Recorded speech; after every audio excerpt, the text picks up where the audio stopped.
mardi dernier, on a fait face à pas mal de soucis de gréement de mât. On avait déjà communiqué sur le fait que le câble diagonaux s'était partiellement désolidarisé du mât et mettait la pérennité, la tenue du mât en jeu. Donc, ce qui m'a amené à monter 3 fois au mât en 2 jours, mardi et mercredi. Et à l'approche du pont, on avait résolu ces soucis-là. Et donc on était en laboratoire auprès pour passer au pont hier matin en fait. Et au lever du jour, j'ai trouvé les têtes vidéo complètement détendues. Je me suis alerté.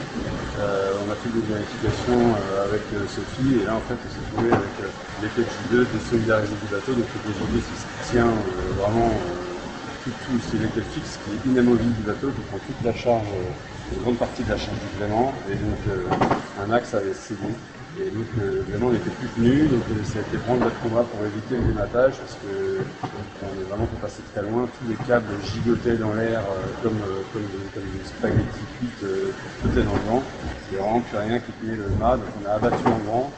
Et on a sécurisé un maximum avec des bouts et des brises sur l'avant pour remettre les gréements autant en tension que possible. Et une fois qu'on a fait ça, on a décidé de prendre une route plutôt vers l'est et la plus lente possible pour laisser le front nous passer dessus et aller dans les conditions les plus clémentes. Et en gros, toute la journée d'hier a été consacrée au fait de pouvoir, ou pas, parce qu'on avait vraiment une grosse incertitude sur le fait de pouvoir le faire, c'est assez technique, c'est assez compliqué à faire, a été consacré au fait de pouvoir relever un effet de J2, un effet structurel, qui fait 12 tonnes de charge, c'est quand même énorme, sachant qu'on avait en l'air notre été détaché, avec la voile roulée dessus, et le gros risque c'était que la voile se déroule avec les câbles détachés. Et là, ça a vraiment été catastrophique. Donc on a passé la journée d'abord à sécuriser la voile, pour être certain qu'elle ne se déroule pas, ce qui impliquait de monter encore dans le gréement pour pouvoir mettre des rabans, des bouts autour du point d'écoute, à différents endroits pour éviter qu'elle se déroule. Et ensuite, une fois que ça s'était fait, on s'est appelé à trouver une manière de récupérer un point de fixation, puis d'accrocher ce point de fixation au pont, ce qu'on a réussi à faire à travers des prises de change qu'on avait à bord, et des conseils avisés de notre équipe technique, des prestataires aussi avec lesquels on travaille, on serait bien conseillé sur les manières de procéder et que je remercie.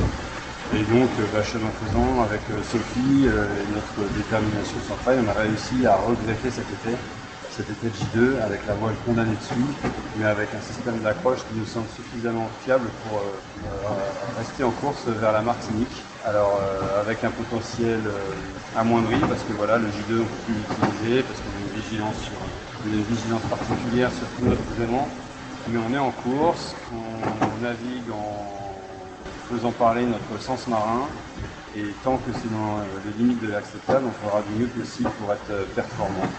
Voilà, des nouvelles à bord de Fossier, mon courtier énergie, qui récupère de cette longue semaine à bricoler dans le mât et de cette très grosse frayeur qu'on a eue hier en voyant ce gréement tout mou et l'immédiateté potentielle d'un mât par terre. Voilà, maintenant on est en tribord à mur derrière le front, route vers la Martinique, on souffle, on s'alimente, on dort et voilà.